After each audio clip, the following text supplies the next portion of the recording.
Ang mabuting balita ng Panginoon ayon kay San Lucas. Noong panahong iyon, umalis si Jesus sa Jordan, puspos ng Espiritu Santo. Dinala siya ng Espiritu doon sa ilang, at sa loob ng 40 araw ay tinukso ng diablo.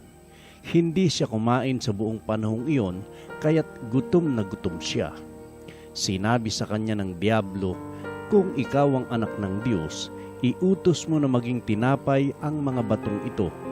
Ngunit sinagot siya ni Jesus, "Nasusulat, hindi lamang sa tinapay nabubuhay ang tao."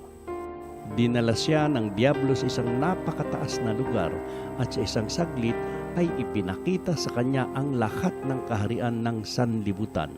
"Ibibigay ko sa iyo ang lahat ng kapangyarihan at kadakilaan ng mga kahariang ito," wika ng diablo.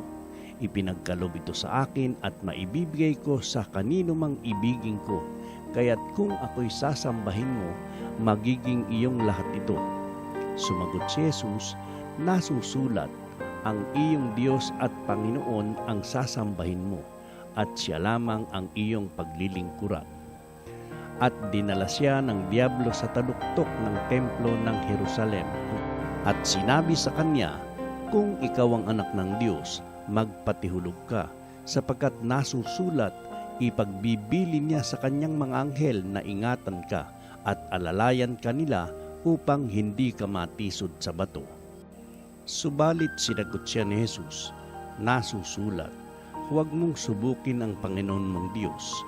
Pagkatapos siyang tuksoy ng diablo sa lahat ng paraan, ito'y umalis at naghintay ng ibang pagkakataon. Ang mabuting balita ng Panginoon.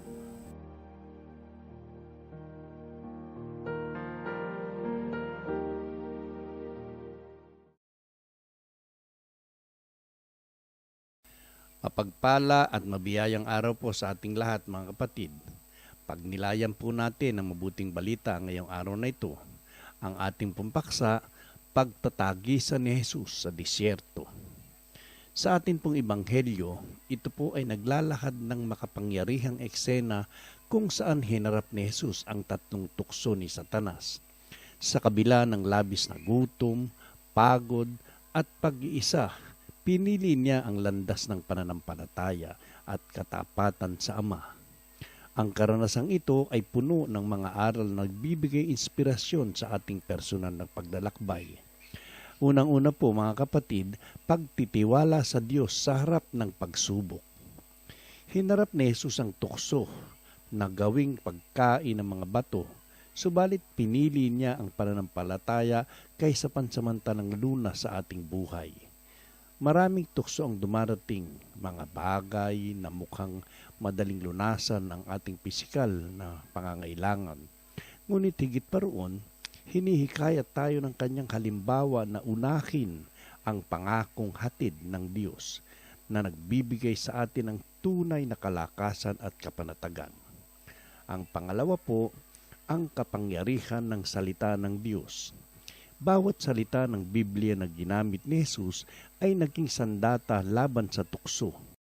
Ipinapaalala nito sa atin ang kahalagahan ng pag-aaral at pagninilay sa banal na kasulatan. Sa tuwing tayo'y naharap sa hamon, ang matibay na pundasyon ng salita ng Diyos ay nagsisilbing ilaw na gumagabay sa atin. At ang pangatlo po, pagtanggi sa makamundong tukso. Inalok si Jesus ng kapangyarihan at kalwalhatian ng buong mundo, kapalit ang pagsamba kay Satanas.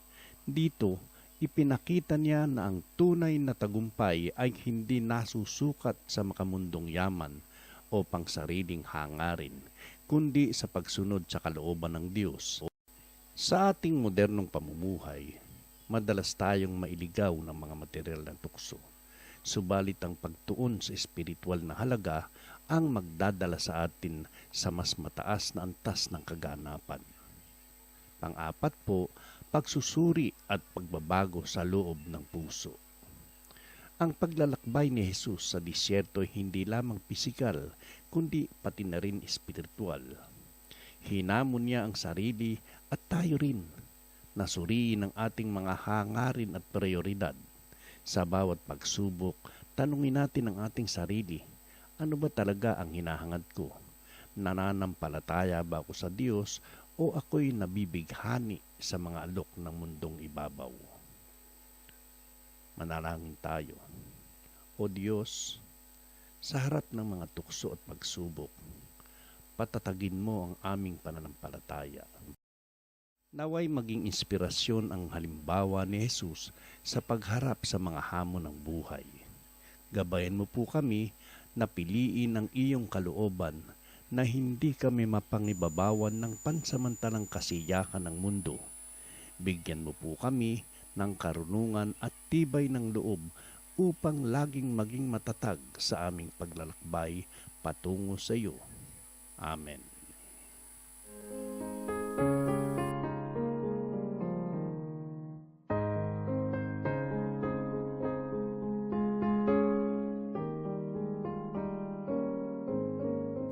Ang pagninilay pong ito ay inaanyayahan tayong yakapin ang mga hamon ng buhay ng may pag-asa at pananampalataya na sa kabila ng lahat, ang Diyos ang ating kalakasan at patnubay. Pagpalain po tayo ng ating Panginoon.